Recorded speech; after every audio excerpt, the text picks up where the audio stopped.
Mëngjes, përshëndetje gjithëve, do të fillojmë me programin tani në radhë të parë.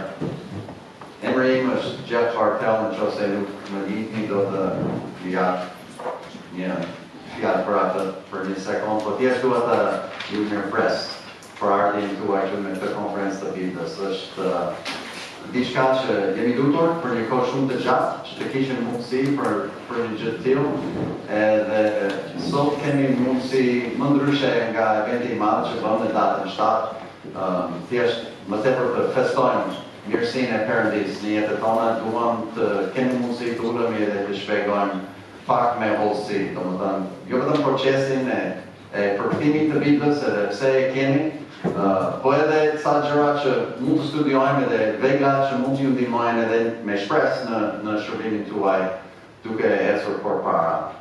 Kemi bërë planet që në fillim ne kemi printuar edhe mbledhur Biblat edhe kemi vënë në kontejner, edhe kemi hedhur domosë printuam ande nga Amerika dhe kontejneri u vonua. Domethënë parashikimi ka qenë për të qenë këtu në datën 15 prill. Edhe që dje, më në fund mbritin Durrës edhe duhet të zhdoganojmë. Ideja ishte që base mund të kishit edhe Bibla që të merrni me vete kur të largoheni sot. Kur të vironi pastaj mund të shpjegoj si mund të merrni Bibla së shpejti për pak ditë me shpresë. Do kemi gjithë ato në gjendje dhe do të keni mundësi që të merrni para sa kopje që ju duhen për kishat e shërbimet që keni përpara. Nuk dua të humbash shumë kohë duke folur për veten time, po nëse nuk e dini kush jam, mbase mund mendoni po kush është ky huaj që flet përpara nesh tani në këtë konferencën kombëtare të Biblës. Edhe shumë shkurt dua të them që unë jam ndër misionarët të parë të huaj që kanë ardhur në këtë vend pasi u hap vendi. Unë erdha në korrik të 1992. Edhe kur erdha këtu unë isha beqar. Historia e gjatë do t'ju jap të shkurtën. Edhe erdha këtu vetëm, pa familje, pa bashkëpunëtor, misionar tjetër, nuk dija gjuhën, nuk njihja njeri. Shqipëria nuk kishte Bibël, nuk kishte material të krishterë, nuk kishte këngë, nuk kishte fletushka, nuk kishte mësim për fëmijë, nuk kishte asnjë në atë kohë. Edhe ishte sikur për veten time të paktën. Madje unë banoja për disa javë në shtëpinë e fëmijëve që është këtu nga rruga e Elbasanit bashkë me jetimet atëherë, derisa të gjej një shtëpi bashkë me një familje shqiptare që nuk fliste anglisht. Edhe gjitha këto domethënë bashkë shërbyen besoj për mirë. Unë kam dënjur këtu për 14 vjet, edhe ne kemi filluar 2 kisha gjatë asaj kohe. Lati Zotit për atë, patjetër në fillim duke folur vetëm anglisht, duke ndarë fjalën në anglisht, kisha një përkthyese, ishte vajzë që ishte në fakultetin e anglishtes, edhe ajo punonte me mua sa herë që kur dolin nga shkolla edhe punonte bashkë me mua, dolëm lart e poshtë nëpër pallatet, edhe derisa isha unë një ndër të huaj, të pakt të huaj në këtë vend atë kohë, domethënë me këtë fytyrë. Njerëz ishin të interesuar atëherë të dëgjojnë ndonjë gjë nga jashtë. Ne shkonim derë me derë, domethënë duke kërkuar, edhe ata thanë, udhëroni brenda edhe na thoni ndonjë gjë nga jashtë. Edhe thash po sa mirë, sepse kam ardhur për t'ju thënë diçka. Edhe ndava Ungjillin me qindra e qindra njerëz, edhe shumë njerëz e pranojnë Jezu Krishtin në atë kohë, ishte me vërtet bekim. Saqë kjo përkthyesja domethënë u shtua ditën e parë faktikisht vetë, edhe ajo ishte që goja domethënë që tregoi Ungjillin që të ata u shpëtuan. Në kalimin e kohës ne vendosëm që të martoheshim, thash nëse martohemi bashkë mbase nuk do të paguaja atë më. Fakti është që ka qenë bekim në jetën tonë, Zoti na ka bekuar shumë në jetë, megjithëse nuk mund të them që kam përsyrë shumë lek duke qenë i martuar. Megjithatë, lati Zotit për gjithë ato që i ka bërë, edhe boll për mua. Le të flasim për atë që me vërtet është i denjë për Jezu Krishtin. Amen. Ju keni shënimet përpara, edhe në qoftë se dëshironi të ndiqni, besoj se edhe ca gjëra që kam për të drejtuar në këtë studim do të shfaqen në ekran përpara jush. Dua që të filloj me një mësim në këtë orë të parë për historinë e kishës të Testamentit të Ri, historinë e Biblës faktikisht, edhe si na ka ardhur fjala e Perëndis, edhe në punën e kishës Jezu Krishtit, pas vdekjes, varrosjes dhe ringjalljes së tij. Edhe dua të filloj me këtë thënie që kam vënë në shënime, që thotë, ne besojmë se Bibla është fjala e Perëndis. Amen. Besojmë se është e gjotë dhe pa gabim dhe është autoriteti përfundimtar për të gjitha çështjet e besimit dhe të praktikës. Kjo thënie është një tipik thënie që shumë kishat, për shembull, e kanë në deklaratën e besimit, për shembull, për kishat ose organizatat e tyre, ne besojmë që Bibla është mësuesi i unë. Edhe është përdorur shumë shpesh, sepse ne dimë gjithë që Bibla është çdo gjë. Është zbulesa e Perëndis për njeriu. Edhe do të flasim pak pse na duhet një përkthim i ri. Nuk e di si jeni trajnuar edhe sa keni studiuar, mbase e dini historinë e Biblës në shqip, besoj se Erioni do të sqaroj pak më shumë për atë. Mbase e dini për historinë e Biblës në përgjithësi. Varet si jeni trajnuar për gjëra të tilla, po do të flas unë pak për këtë temë. Edhe për mua të faktën është një temë mjaft e rëndësishme, sepse edhe mund të them që është mjaft e debatuar, se jo të gjithë janë me një mendje, domethënë për ardhjen e fjalës edhe nga ka ardhur edhe si na ka ardhur deri në këtë pikë. Por dua të them edhe me gjithë sinqeritet që dëshira ime edhe unë edhe për Erionin dhe të tjerë që mund të jemi pjesë e kësaj shoqate edhe të përfaqësojmë dhe këtë përkthim të Biblës. Nuk dëshirojmë të debatojmë mbi këto tema, nuk është dëshira jonë. Dëshira jonë është thjesht për të ju ndihmuar edhe të ju pajisur me veglat edhe gjëra që mund t'ju ndihmojnë në shërbimin tuaj.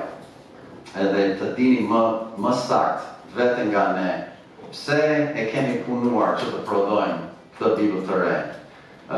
Por në qoftë se vërtet doni të kuptoni atë plotësisht, unë me lutje kam arritur në këtë konkluzion. Do të thotë që duhet të bëjmë një panoramë të historisë së kishës për 2000 vjet të fundit. Edhe pasi mendoni o 2000 vjet sa do të zgjasë kjo seancë, megjithatë do e kalojmë së shpejti, jam i sigurt. Për mua është një temë shumë interesante, gjithmonë ka qenë një temë shumë interesante. Kam vënë re me pastorë dhe drejtues krishterë të tjerë, gjithmonë nuk është një temë edhe aq interesante. Është një temë që mbase jo të gjithë e studiojnë, edhe pse është sepse mbase ata thjesht janë të zënë, duke u ngjillëzuar, duke dishepëlluar ata që përgjigjen, duke trajnuar njerëz që përgjigjen për Zotin Jezus Krisht, lavdi Zotit për ata, nuk ka problem fare. Mbase disa mund të gjykojnë që është një temë teknike, mbase është një diçka që do të lë në dorën e të tjerëve, ekspertëve për shembull, edhe nuk futen shumë në detajet e kësaj teme. Megjithatë, unë them që është rëndësishme edhe qëllimi im është që të dini parimet kryesore të historisë së kishës, arsyeën pse kjo Bibël e re është bërë.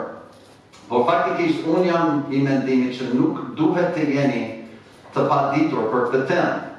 Duhet të dini të paktën pse kjo Bibël duhet të ekzistojë. Edhe fakti është që kam besoj në shënime gjithashtu, janë disa gjëra, në qoftë se studioni Biblën, që Zoti thotë që nuk duhet të jemi të paditur, nuk do t'i lexojmë të tëra referencat, mund të lexoni vetë, por në qoftë se shikoni nga Bibla, keni për të parë për shembull nga Romakët 10 edhe vargu 3, flitet për drejtësinë e Perëndisë nga besimi nëpërmjet Jezu Krishtit. Patjetër nuk duhet të jemi të paditur për këtë temë, apo jo. Pak më vonë nga Romakët 11 dhe 25 flitet për misterin e kthimit të Izraelit në ditët e fundit. Nuk duhet të jemi të paditur për faktin që Izraeli do të kthehet në ditët e fundit.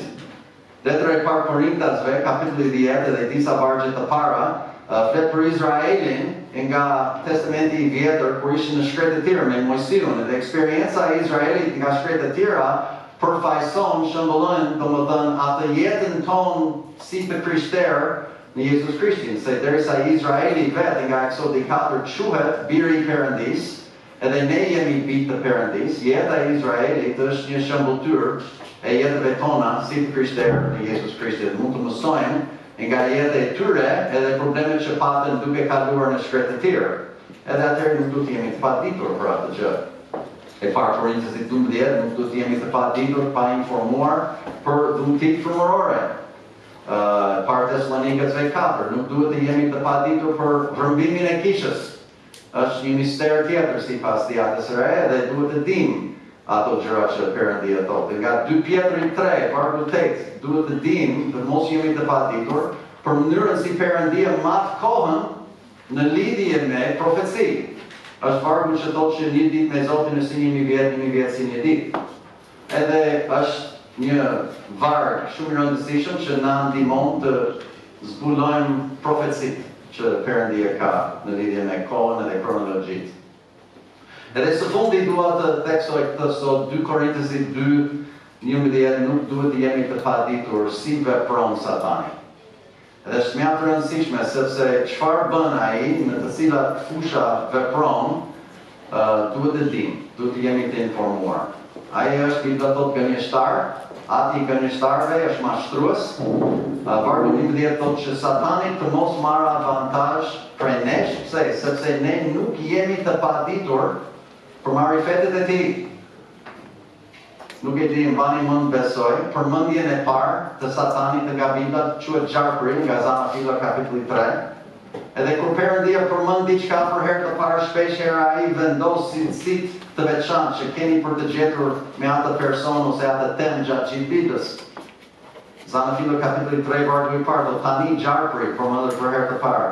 Ishte më dinak cilësia e tij, se sa çdo shtazë e fushës që kishte për Zoti Perëndin. Dhe ai tha gruas, fjalët e parë nga gojës e gjarprit. Vërtet? A ka thënë Perëndia? Ai vën në dyshim fjalët e Perëndisë. Ai pastaj ndryshon fjalën e Perëndisë. Këtë punë ka, këto janë marifetet e tij, nuk do të jemi të paditur për gjëra të tilla. Në rast se jemi të pa informuar, ka mundësi që të mashtrohemi ose gënjehemi. Edhe fakti është si mund të dimë nëse dikush na gënjen apo jo, sidomos në këtë botë të tanishme mëkatare në cilën banojmë gjithë. Si mund të jeni të sigurt që nuk po ju gënjeu, për shembull, keni vetëm një mënyrë, me sigurinë e fjalës Perëndisë, duke krahasuar gjërat që thuhen me atë që thotë Perëndia, atëherë mund të keni të sigurt dhe të dini nëse dikush ju gënjen apo jo. Vetëm mbrojtja është siguria e fjalës. Tani, në fushën e përkthimit të Biblës, janë 2 filosofi që ndiqen. Një është një përkthim formal, që do të thotë Bibla është përkthyer fjalë për fjalë, edhe tjetri është përkthimi dinamik, që quajnë zakonisht dinamik. Është mendim për mendim, ose me fjalë të tjera e perifrazuar. Kristofori i dytë është një përkthim formal. Pse? Sepse në çdo përkthim të Biblës, gjëja më e rëndësishme është vendimi mbi fjalët, apo jo? Ju besoni atë që besoni në bazë të fjalëve të Biblës. Çfarë thotë Bibla? Atë besoni atë që keni lexuar, besoni atë që thotë. Edhe personi ose grupi njerëzve që marrin vendime mbi fjalët të vendosura për Biblën, po ato fjalët janë tepër të rëndësishme. Fjalët kanë shumë rëndësi, fjalët e sakta kanë shumë rëndësi. Fjalët e urta 22, vargu 20-21 thonë: a nuk të kanë shkruar gjërat të epërme në këshillat e njohuri që të bëjë të njohësh sigurishtmërinë e fjalëve të së vërtetës? Pse? Që ti të mund të përgjigjesh me fjalët e së vërtetës atyre që dërgojnë te ti? Domethënë Perëndia do që ne të kemi sigurinë në fjalën e tij. Edhe që ne të jemi në gjendje të përgjigjemi njerëzve me sigurinë e fjalëve që ai na ka dhënë. Bibla është faktikisht koleksioni i fjalëve të veçantë të Perëndisë, jo vetëm një mesazh i përgjithshëm i Perëndisë. Kjo filosofi që është thjesht një mesazh i përgjithshëm drejton njerëzit që të bëjnë përkthime që janë mendim për mendim. Në përgjithësi e thot ato gjëra që e thot. Okej, dakord. po ato fjalët e sakta janë shumë të rëndësishme. Faktikisht pa Biblën nuk mund të dim gjë për Perëndin. Perëndia nuk është diçka që ne hetojmë edhe me investigimin ton, ne zbulojmë atë. Ai zbulon vetveten. Edhe nëse nuk do ishte ai të zbuloj vetveten tek ne do të ishim akoma në errësirë. Do ishte si e pamundur që ne të dimë gjë për atë, edhe Perëndia kur e zbulon vetveten, ai zbulon vetveten në dy mënyra kryesore. Ka një zbulesë të përgjithshme. Fjala Jonida kishte lexuar nga Psalmi 19, dhe Psalmi 19 përshkruan të dyja mënyrat, domethënë, zbulesave të Perëndis. Zbulesa e përgjithshme vjen nga natyra, për shembull. Qiejt deklarojnë lavdinë e Perëndis. Vetë natyra tregon që kjo botë nuk ka ardhur nga rastësia. Amen. Vetë natyra na tregon, kur studiojmë natyrën sado që të duam të studiojmë në Meksi apo si do që të jetë fusha e studimit, që natyra që ka bërë Perëndia reflekton vetë personin e tij. Edhe sa më shumë të futeni në këtë studim është e mrekullueshme faktikisht. Ndërgjegja gjithashtu është diçka që Perëndia ka vënë në çdo njeri. Edhe këtë shikojmë nga Romakët kapitulli 2, për shembull, nga vargjet 12 deri në 16, jo se duhet t'i lexojmë të tëra. Po këto janë gjëra që Perëndia dëshmon, ai zbulon vetveten të gjithëve, pavarësisht janë besimtar apo jo. Romakët 2:14.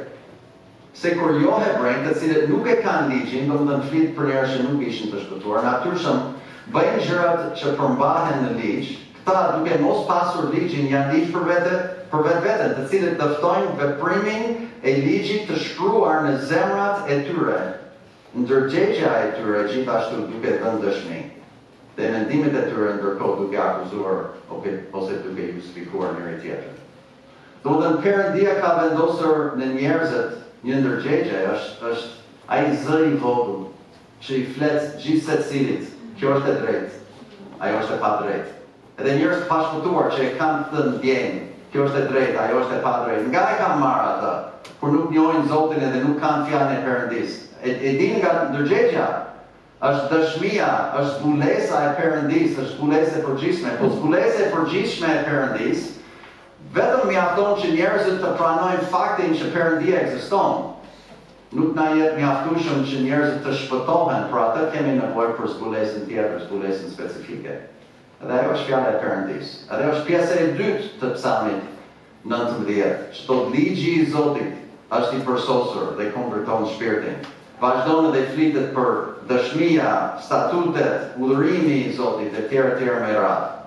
Ne kemi nevojë në fundit për zbulesën specifike, domethënë Zoti zbulon në mënyrë specifike vullnetin e tij për njerëzit që kanë pranuar që ekziston. Edhe është aq e rëndësishme saqë besimi juaj vjen nga fjala e Zotit. Romakët 10:17. Besimi vjen me anë të dëgjimit, dëgjimi me anë të fjalës së Zotit, fjalës së Perëndis. Që do të thotë që shpëtimi juaj vjen nga fjala e Zotit.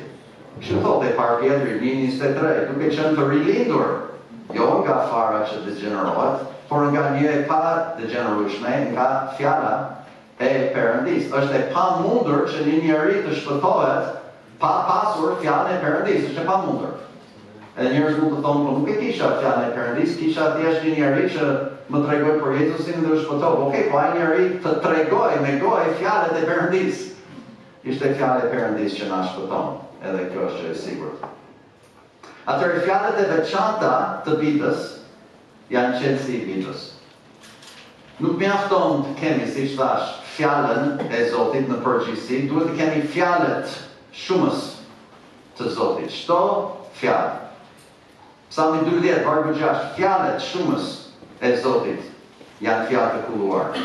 Si argjenti sprovuar në furrë i kulluar 7 herë. Fjalë të urta 30, vargu 5, çdo fjalë, gjithë secili, çdo fjalë e Perëndis është e kulluar. Ai është mburoj për ata që e vënë besimin tek ai. Luka 4:4, Jezusi në tundimin e tij nga qarkuri në shkret të tjerë, Jezusi u përgjigj duke thënë, është shkruar, njeriu nuk mund të jetojë vetëm me bukë, por me anë të çdo fjale të Perëndis. Çdo fjalë ka rëndësi, jo vetëm mesazhi i përgjithshëm, që mjaft e rëndësishme. Bibla është e plotë në përfaqësimin e vullnetit të Perëndisë. Është një parim tjetër që duhet kuptuar, besoj në studimin tuaj të fjalës së Perëndisë. Bibla vetë është e kompletuar, është e plotë, edhe Bibla vetë jep për kufizimet të fjalëve të veçanta që Zoti ka vendosur brenda në fjalën e Tij. Bibla është fjalori i vetvetes. Është vetë ensiklopedi, përkufizon vetveten.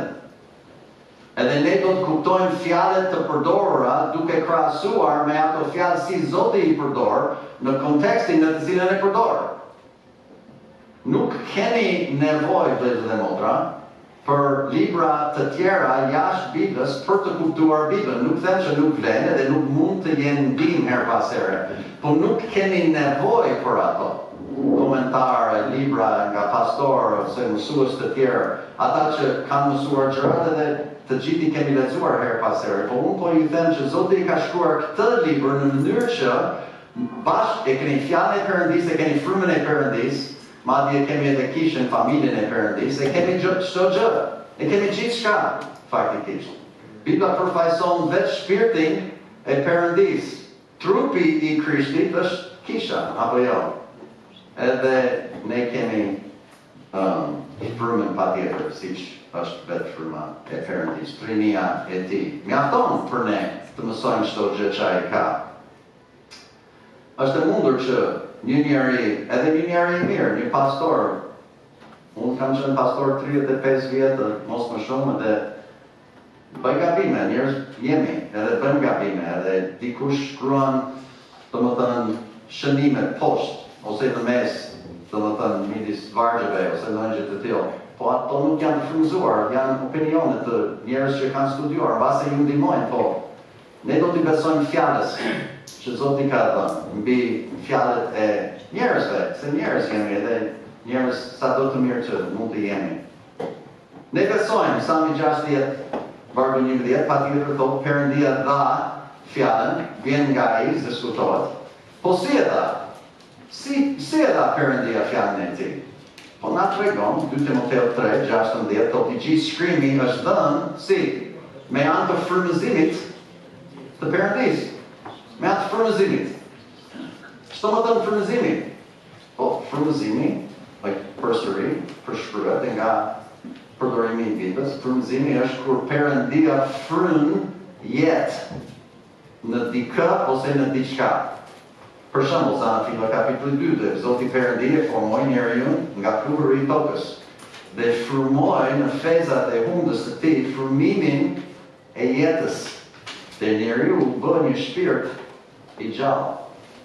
Jemi për të gjallë për shkak të frymëzimit, domethënë. Jobi 33:4, fryma i Perëndisë më ka bërë dhe frymimi i të plot fuqishmit më ka dhënë jetë. Frymëzimi është kur Perëndia fryn jetë në diçka. Atëherë, për sa i përket fjalës Perëndisë, frymëzimi, ta dini, është në të folur, jo në të shkruar. Edhe nga ana teknike kjo është e saktë, është e vërtetë. Vini re, 2 Pjetër kapitulli 1, vargu i fundit, vargu 21, thotë se profecia nuk erdhi në kohë të dashme me anë të vullnetit të njeriut, por njerëzit e shenjtë të Perëndisë folën, jo shkruan, folën, siç u shtyn nga fryma e shenjtë. Atëherë frymëzimi vetëm, nëse ishte thjesht një vepër që dikush flet, Perëndia flet dikujt, dikush flet, një profet për shembull, kemi për të parë Jeremiaun pas parë. Frymëzimi është në të folur. Pastaj dikush shkruan atë që ishte thënë. Atëherë kjo quhet mirëmbajtja e fjalës së Perëndisë. Edhe frymëzimi pa mirëmbajtje, them unë të paktën, nuk ka shumë vlerë. Sepse sa shpesh kemi dëgjuar diçka dhe largohemi dhe kthehemi pas një ditë, një javë, një vit, 30 vjetëve, nuk mbajmë mend mirë, mund do tani më shumë derisa jam rritur mosh. Nuk mbajmë mend mirë ato që më kishin thënë para, nusja më kishte thënë para 2 ditësh në base ndonjëherë ndodh. Edhe duhet të kemi ato fjalë të frymëzuar të shkruar diku, edhe të ruajtur, janë objektive kur janë të shkruar, janë subjektive nëse janë thjesht në të folur. Fjalët e Zotit, Psalmi 12:6 e lexuam, janë fjalë të kulluar si argjendsburgur në shkurdeo i kulluar 7 herë, vazhdon në vargun 7, ti do t'i ruash ato kë, fjalët. O Zot, ti do të mirëmbash ato kë, fjalët. Nga kjo gjenerat e përjetëshin premtim. Zoti Perëndi premton që do t'i ruaj, do t'i mirëmbaj fjalët shumës të ti.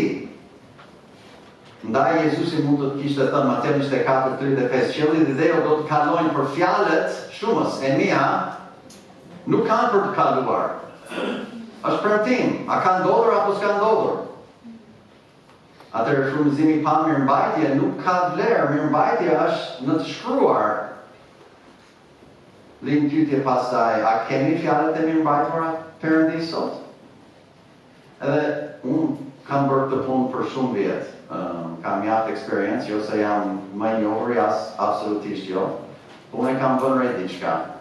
Shumica e të arsimuarve përgjigjen kësaj pyetje, jo. A kemi fjalët e mirëmbajtura sot? Edhe përgjigje 1% mjaft e lartë. Thotë jo, nuk e kemi. Edhe në shokë se është e vërtet, kjo vërejtje që kam unë të paktën, them që shumë e trishtueshme. Pse? Se kjo e bën kristërimin, domethënë, veç se një fe, ose një filosofi të jetës. Por nuk është e vërtet. Besimtari Biblës thotë, po, patjetër, Perëndia ka mirëmbajtur fjalën e tij. Se skutohet, ne kemi një marrëdhënie të gjallë me një Zot të gjallë nëpërmjet fjalës së tij të gjallë. Po pyetja është, atëherë ku janë ato fjalët të mirëmbajtura sot? Edhe ndaj i kanë thënë këto gjërat si hyrje të temës së historisë të kishës, sepse po të përgjigjemi asaj pyetje, ku janë ato fjalë, fjalët e mirëmbajtura sot? Po du të kuptojmë pak nga historia e kishës 2000 vjeçare. Atëherë, thënie tjetër, historia e kishës është studimi i ngjarjeve të kishës së Jezu Krishtit, gjatë historisë nga shekulli i parë, pas ringjalles, deri në rrëmbimin e kishës. Dhe ashtu si në studimin e çdo historie të botës, janë momente të veçanta që shënojnë lëvizje të rëndësishme. Për shembull, kështu edhe në studimin e historisë së kishës. Në historinë laike, domethënë, historia regjistrohet nga ata që shkruajnë librat. Edhe ata që shkruajnë librat, zakonisht janë ata që fitojnë luftrat, apo jo. Ata janë që regjistrojnë historinë sipas tyre. Ne dim vetëm ato që janë shkruar, se ne vetë nuk ishim aty prezent personalisht. Edhe duhet të dim as sa dim nga ato që janë shkruar. Edhe studimi i historisë së kishës dhe të Biblës për mua ngjan si një lojë shallë, që Perëndia është i pare që bën lëvizje. Pastaj kundërshtari, djalli pra, ai kundër lëviz. Edhe Perëndia lëviz, edhe armiku kundër lëviz e tjera deri në fund. Patjetër kemi një armik frymëror, vazhdimisht lufton kundër avancimit të punës të fjalës Perëndis. Edhe personalisht unë besoj që studimi i historisë kishës nuk është veç se studimi i zhvillimit dhe mirëmbajtjes së fjalës Perëndis. Sepse në fund të fundit, në qoftë të se nuk i kemi fjalët të ruajtura ose të mirëmbajtura të Perëndis, atëherë është e vështirë që ne të dimë me saktësi sigurishtmërinë e fjalëve të tij. Çfarë ndodhi në histori kur Zoti dha fjalën e djallit punon të daloj atë? Nuk jemi të paditur për marifetet e djallit. Ai kundërshton fjalën e Perëndis. Edhe ky fenomen ka vazhduar gjatë historisë së njerëzimit, ndodhte edhe në kohën e apostujve. Në apostulli Paul vetë kishte thënë 2 Korintasit 2:17 se ne nuk jemi si shumë të tjerë. Vini re nga shekulli i parë Paul i tha, Nuk jemi si shumë të tjerë që i degenerojnë fjalën e Perëndis. Ishin njerëz duke e bërë atë që në fillim. Nuk është për të habitur. 2 Korinthësit 4, 1 dhe 2. Prandaj duke parë që e kemi këtë shërbes, ashtu siç kemi marrë mëshirë. Ne nuk mpakemi, por e kemi mohuar gjërat e shehura të pandershmërisë. Duke mos ecur me drejti, as duke e përdorur me mashtrim fjalën e Perëndis. Sepse ishin njerëz duke përdorur fjalën me mashtrim edhe që nga shekulli i parë. Sot duhet të flas pak për disa pika të rëndësishme që kanë ndikuar në drejtimin e punës së Zotit në botë, sidomos për sa i përket fjalës së Perëndis. Atëherë, përpara se të fillojmë me një panoramë të historisë së Kishës, duhet të ushtroj këtë pyetje për të konsideruar. Cilët janë shkrimet e shenjta sipas shkrimeve të shenjta? E keni menduar këtë ndonjëherë? Domethënë, çfarë thonë shkrimet për vetveten? Duhet të na interesojnë, domethënë ato fjalë që Zoti thot vetë për shkrimet e shenjta, apo jo? Po të shikojmë sa vende. 2 Timoteu, kapitulli 3, duke folur për Timoteun vetë, 14-15. Por ti, paliha Timoteu, vazhdo në gjërat që ke mësuar, dhe për të cilat je bërë i sigurt, duke ditur prej kujt i ke mësuar. Dhe se që fëmijë ti e ke njohur shkrimet e shenjta, që janë në gjendje të bëjnë të urtë për shpëtim nëpërmjet besimit që është në Krishtin Jezus. Një gjë është e sigurt, si mbi autoritetin e fjalës Perëndis që ne tham, është autoriteti fundimtar për çdo gjë që besojmë, edhe çdo gjë që bëjmë, që Timoteu kishte shkrimet e shenjta. Tani, askush nuk mendon që Timoteu i kishte originalet, për shembull. Po atë që kishte, quheshin shkrimet e shenjta, është e sigurt. Bereasit, veprat, 17, vargu 11. Këta ishin më fisnik se sa ata të Tesalonikës, në atë që pranuan fjalën me gjithë gatishmërinë e mendjes dhe i hulumtonin për ditë shkrimet për të parë nëse këto gjërat ishin kështu. Vërtet fisnik. Pse? Sepse hulumtonin shkrimet sipas shkrimeve. Atëherë Jezu Krishti, që ato vetë Jezus Krishti, Mateo 21, 22, Jezusi u thotë atyre, a nuk keni lexuar kur në shkrimet? Guri që ndërtuesit e refuzuan i njëjti është për krerë i cepit, kjo është bëma e Zotit dhe është e manishme në sy tanë, domethënë ishte një qortim. Si ka mundësi që nuk e keni lexuar kur në shkrimet? Sepse sipas Jezusit, sipas frymës shenjtë, shkrimet janë ato që janë në gjendje.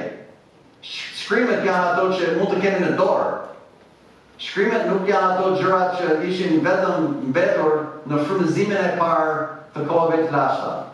Sipas shkrimeve, nëse Bibla është autoriteti përfundimtar për çdo gjë që besojmë, atëherë, si mundet të studiojmë historinë e Kishës shkëputur nga Bibla? Si mund të kemi historinë e Kishës në Bibël, kur shumica e kohës së Kishës ndodh pasi Bibla ka mbaruar së shkruari, pas shekullit të parë. Domethënë, a ekziston një udhëzim në Bibël për studimin e historisë së Kishës? Edhe përgjigjja e thjeshtë është patjetër që po. Historia e Kishës patjetër fillon me librin e veprave të apostujve. Është përshkrimi i veprave të apostujve që ndodheshin domethënë gjatë shekullit të parë, një 30 e ca vjet pas ringjalljes së Jezu Krishtit. Edhe nëse keni studiuar ndonjëherë librin e veprave të apostujve, keni parë këto gjëra që kanë shkruar për ju. Libri i veprave është një libër tranzicioni. Ka shumë tranzicione përshkruar në librin e veprave. Veprat e apostujve tregon tranzicionet nga sistemi të Testamentit të Vjetër tek sistemi i Testamentit të Ri. E bën tranzicionin nga sistemi i ligjit tek koha e Hirit. Nga Izraeli duke qenë populli i Perëndis, që tani është Kisha, që është populli i Perëndis. Ata njerëz ishin kryesisht hebrejt, patjetër nga djata e vjetër, tani janë jo hebrejt, kryesisht që bëjnë nusja e Krishtit, apo jo.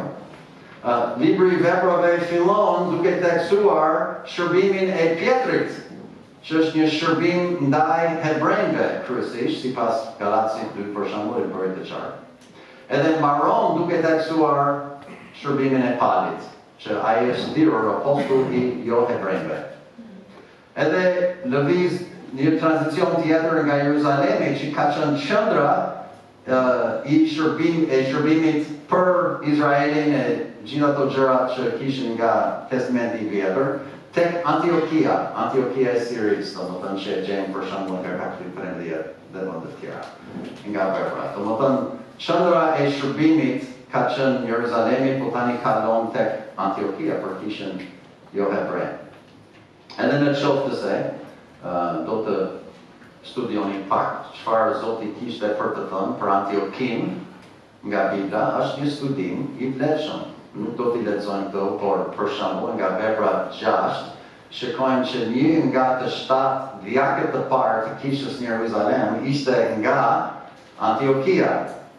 Nga Vepra 11 ata fillonin nga Antiokia të predikonin jo hebrejve për herë të parë. Nga Vepra 11:26 të shekuit quhen të krishterë për herë të parë në Antioki.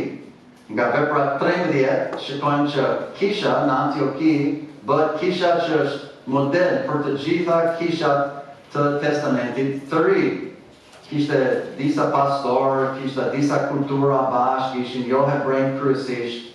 Edhe nga ajo kish, nga Vepra 13, shikojmë që ata dërgojnë misionarë të parë, Paulin Barnabën, për shembull.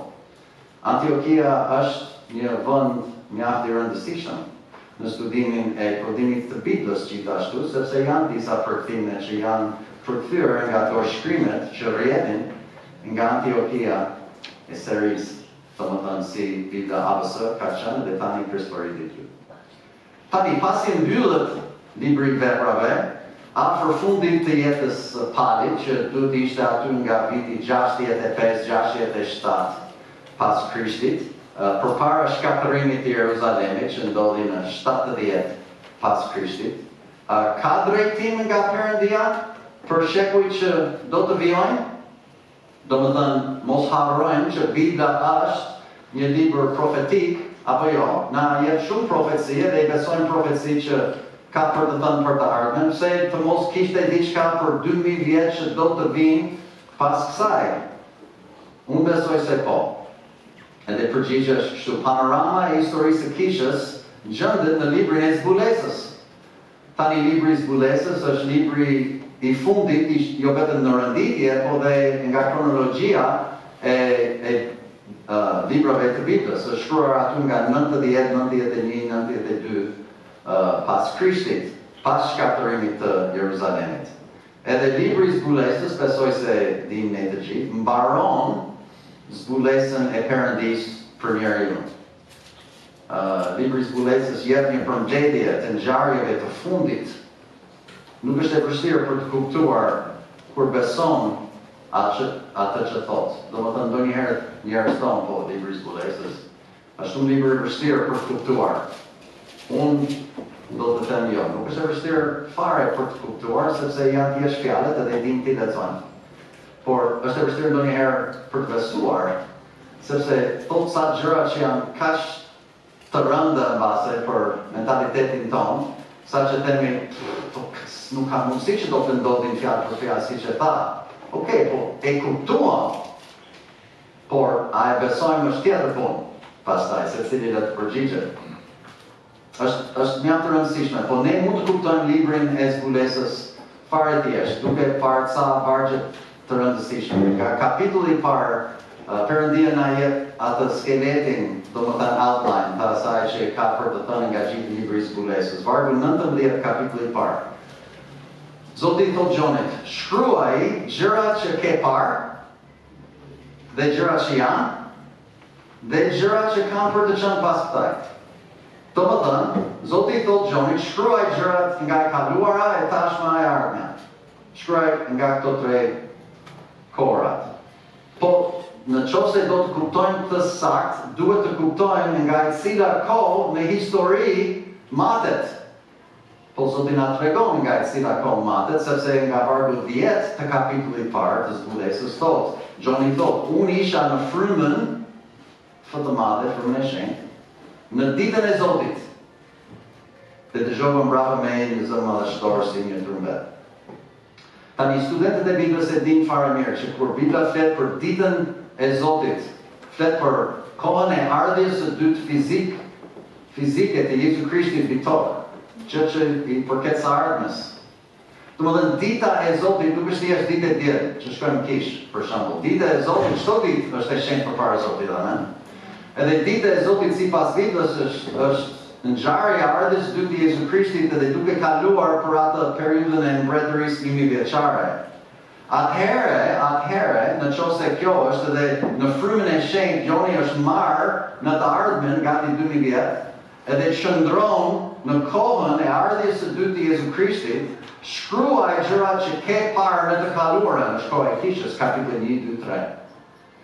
Shkruaj gjërat që janë, ato gjërat që kanë të bëjnë me ngjarjet rreth ardhjes së dytë, që shumica e librit të zbulesës, kapitulli 4 deri në kapitulli 19, kjo periudhë e trazirave edhe kthimi fizik i Jezu Krishtit, edhe gjërat që kanë për të qenë, kapitulli 20, 21 dhe 22 që i përket domethënë mbretërisë 1000 vjeçare dhe deri në përjetësi. Tani kuptojmë si Zoti ka organizuar librin e zbulesës. E kemi të kaluarën, të tashmen dhe të ardhmen. Edhe këto tre ndarje shënohen nga të dyja herë që thot nga libri i zbulesës që qiejt hapen. Një është nga zbulesa 4, vargu i parë, pas kësaj pash, dhe janë, një derë ishte hapur në qiell, dhe zëri i parë që dëgjova ishte si një trumpet që fliste me mua, i cili tha, ngjitu këtu lart, dhe do të dëftoj gjërat që duhet të ndodhin pas kësaj. Një derë ishte hapur në qiell dhe diku shkon lart. Shikon prapë, zbulesa 19, 11, dhe pash të hape qielli, prapë hape qielli. Dhe janë një kalibar, dhe ai që ule mbi të quhet besniku dhe e vërtet e dim kush është, dhe me drejtësi bërjaj gjukon dhe bën luftë. Herën e dytë qiejt hapen edhe dikush zbret poshtë.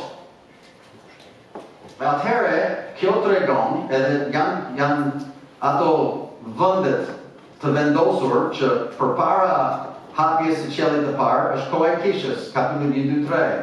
Midis të dyve është periudha e trazirave deri në kthimin fizik të Jezu Krishtit, pas hapjes së dytë domethënë të qiellit, kur Jezu Krishti zbret, fizikisht kemi atë mbretërinë 1000 vjeçare dhe përjetësinë. Atëherë kjo do të thotë që zbulesa, shpresoj që kjo nuk ishte shumë, besoj se ishte thjeshtë me shpresë shumica e ju e dim tashmë këto gjëra. Kjo do të thotë që zbulesa 1, 2 dhe 3 parashikojnë gjithë kohën e Kishës Jezu Krishtit, që nga ringjallja deri tek përmbimi i Kishës, sepse çfarë?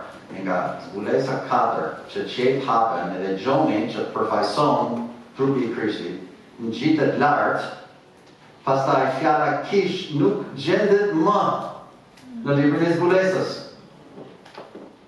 Ka një herë nga fundi fare, nga 22, që fjala Kish është përdorur, por si thjesht një epilog, domethënë një mbyllje me një ftesë që të kujtojnë ato që ishin thënë, por Kisha nuk është përmendur më nga kapitulli 4, pse?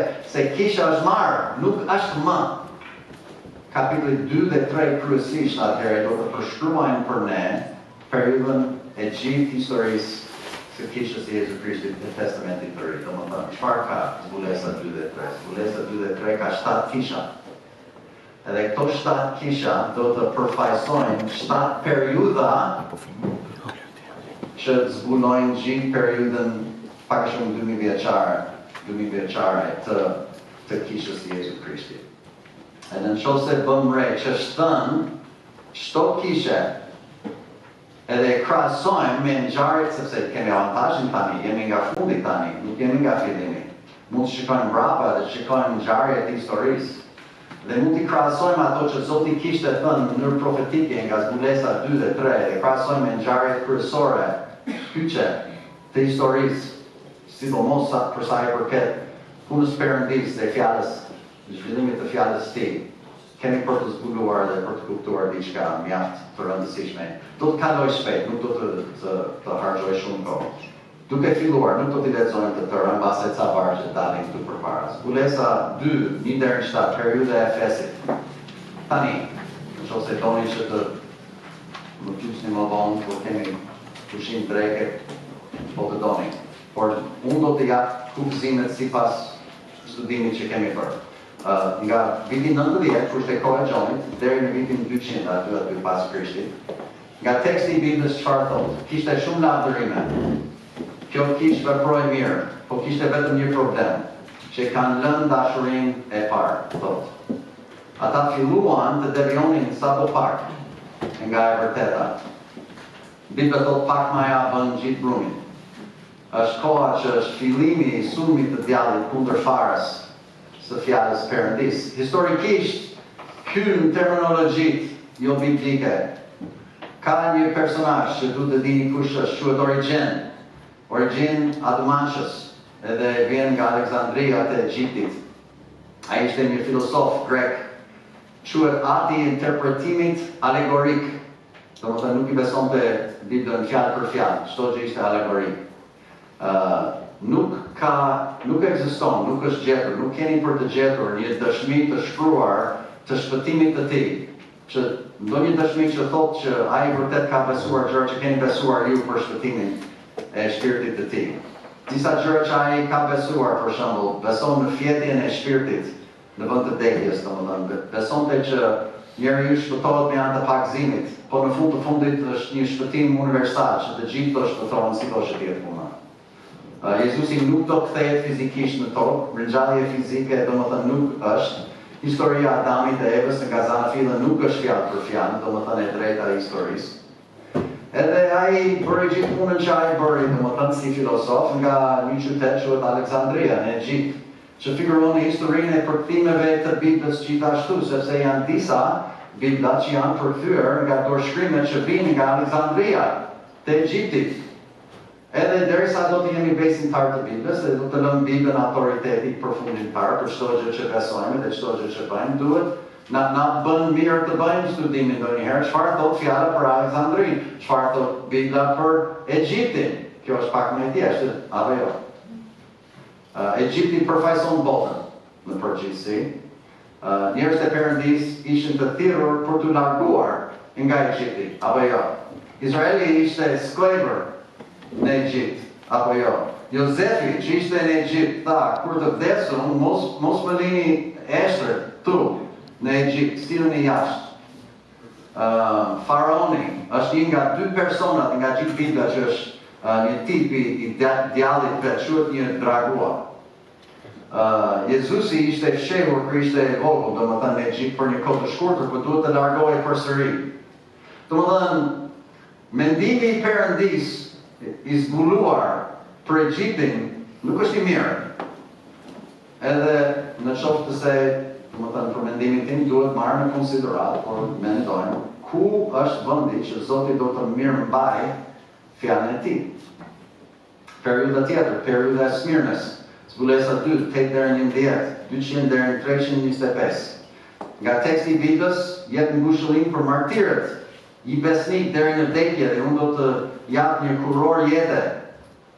Historikisht në këtë kohë ka 10 persekutime zyrtare të Perëndërisë Romake kundër besimtarëve të Biblës. Tortura e besimtarëve në Koloseun e Romës e vende të tjera të tilla. 12 deri në 17, Pergami, 325 deri në 500 pas Krishtit. Pergami, po ta përkthem atë, do të thotë shumë martesa. Nga teksti i Biblës tregon që Satani ka një vend në kishë, thotë aty ku është selia e Satanit, në kishën e Pergamit.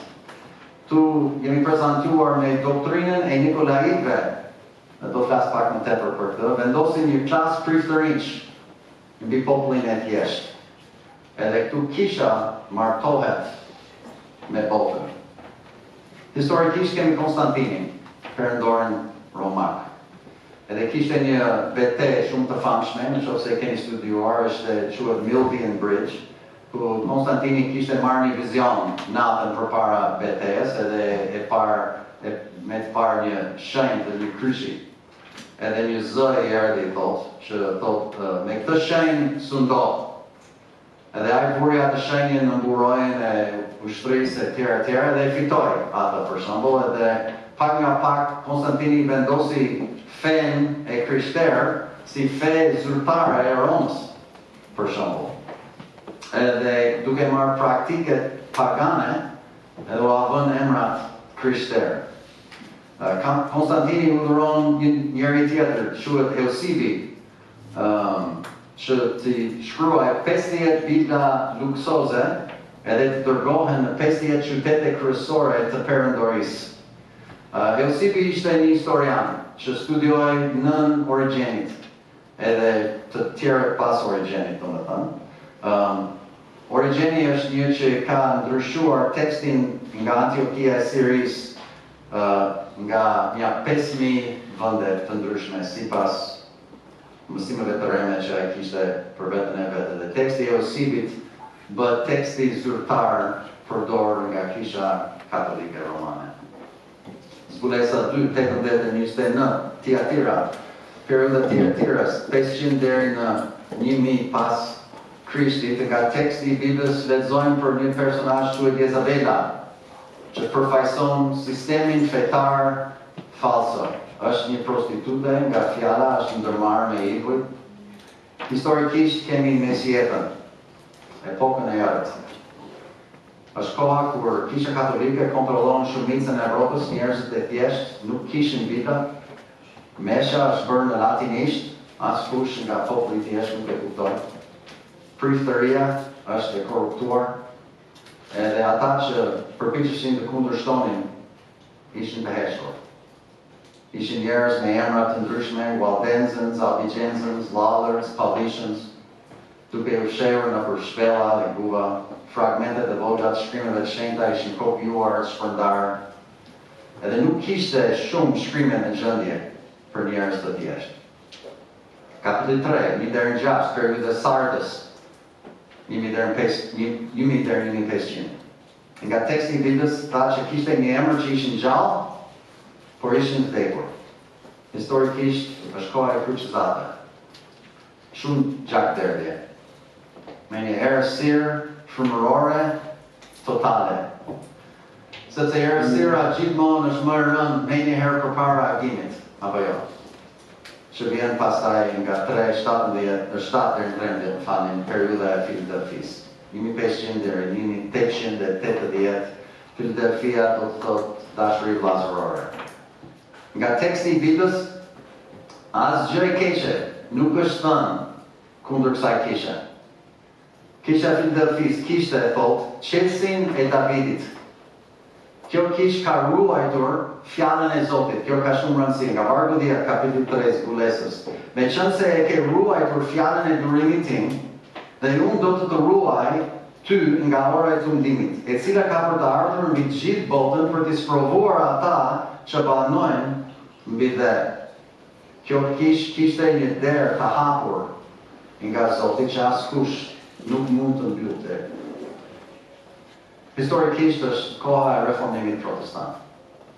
Në këtë kohë Bibla është përkthyer në gjuhët e popullve, në të gjitha gjuhët kryesore të Evropës, edhe është bërë me punën e një njeri që quhet Erasmus. Erasmus me testamentin e ri që e ka bërë me dorëshkrimet nga Antiokia e Siris. Edhe kemi në gjermanisht, frëngjisht, spanisht, Luther, Olivetan, Reina Valera, Karoli në hungarisht, Diodati italisht, King James anglisht. Gjithë këto janë përkthyer e shpërndar në kohën e Filadelfisë, në kohën e reformimit, apo jo. Edhe në këtë kohë historikisht shikojmë një derë të hapur nga Perëndia për lëvizjen më të madhe misionarësh në botë. Njerëz të famshëm si William Carey, Adoniram Judson, Hudson Taylor, David Livingstone, Jonathan Goforth, e tjera me radhë. Ishte koha e rizgjimit frymëror nga gjithë bota, sepse fjala e Perëndisë tani është përkthyer në gjuhën e popujve, dhe në dorën e gjithë secilit që ata mund të çojnë kudo në botë. edhe periudha e fundit, periudha në cilën banojmë ne, periudha e Laodices. Imitation 80 deri tek rrëmbimi I kishës që me shpresë do vi së shpejti, nuk e di.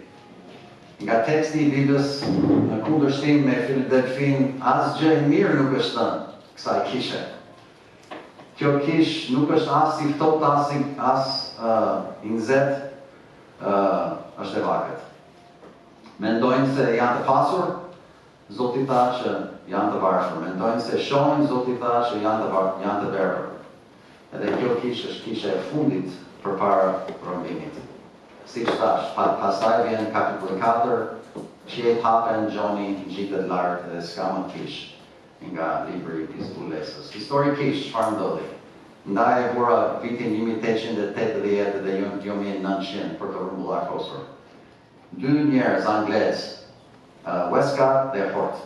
Edhe ata kanë zhvilluar tekstin kritik grek, bazuar në dy familje dorëshkrimesh kryesisht, një quhet Vatikanës, që ishte një familje dorëshkrimesh që ishte sipas tyre të fshehur në bibliotekën e Vatikanit, edhe Sinaiticus, që ishte gjetur në një mur që quhet Shën Katrin në bazë të malit Sinai.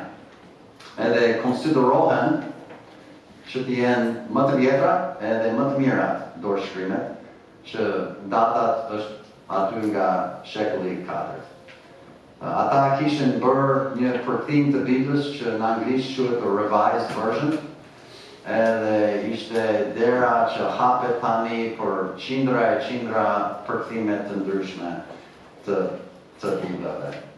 Problemi në lidhje me këtë, për mendimin tim të paktën, është që ishte një lëvizje nga një pozicioni besimit ndaj fjalës Perëndis, tek një pozicioni I arsimit ose që të jenë kritikues të fjalës Perëndis. Domethënë, pyetja ime është kush atëherë është autoriteti përfundimtar? Është fjala vet apo jeni ne? Westcott dhe Hort e urrenin atë Biblën King James në anglisht e quajtën atë tekstin që quhet Textus Receptus, e quajtën atë të Felicio. Ishin të ndikuar shumë nga origjini, bazuan gjithë punën e tyre mbi Vatikanusin dhe Sinaiaticus-in. Edhe ata kishin ndryshuar tekstin tradicional grek në mbi 8.000 vende. Ata ishin spiritist, domethënë, besonin që mund të komunikonin me të dekurit, me fantazma. Zanë fila 1, 2, 3, s'është fjalë për fjalë. Ata menduan që puna e Charles Darwin ishte e madhe, edhe nuk mund të kundër përgjigjet. Ata besonin lloj-lloj heresi të ndryshme, e mohuan faktin që Jezu Krishti ishte pa mëkat. Ata thanë që ishte mirë që ta adhurojnë Marin barabart me Jezu Krishtin, besuan në purgator, edhe që qielli nuk është një vend fjalë për fjalë real. Rezultatet e punës së këtyre njerëzve, domethënë si ka rrjedhë në shtetin nga jam nga Amerika, rezultoi që nga ajo kohë, nga 1880 deri tani, janë përkthyer mbi 900 përkthime të Biblës në anglisht, 900 nga 100 sa vjet, 130-40 vjet.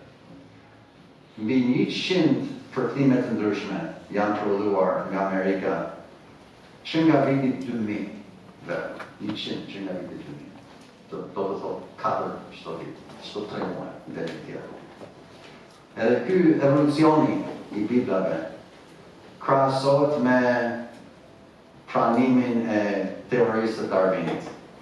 Darwini mendoi që çdo gjë përmirësohet, kurse Zoti na tregon të kundërtën. Zoti bëri çdo gjë të përsosur dhe çdo gjë degradohet. Derisa të bëhet as keq sa Jezusi duhet të vijë vetë që t'i bëjë gjëra të mira përsëri. Edhe, domethënë, ardhja e Darwini pastaj me Westcott dhe Hort shënon fundin e periudhës së Filadelfisë. Kjo që për mendimin tim të paktën është një lëvizje shumë e madhe e shumë e rëndësishme.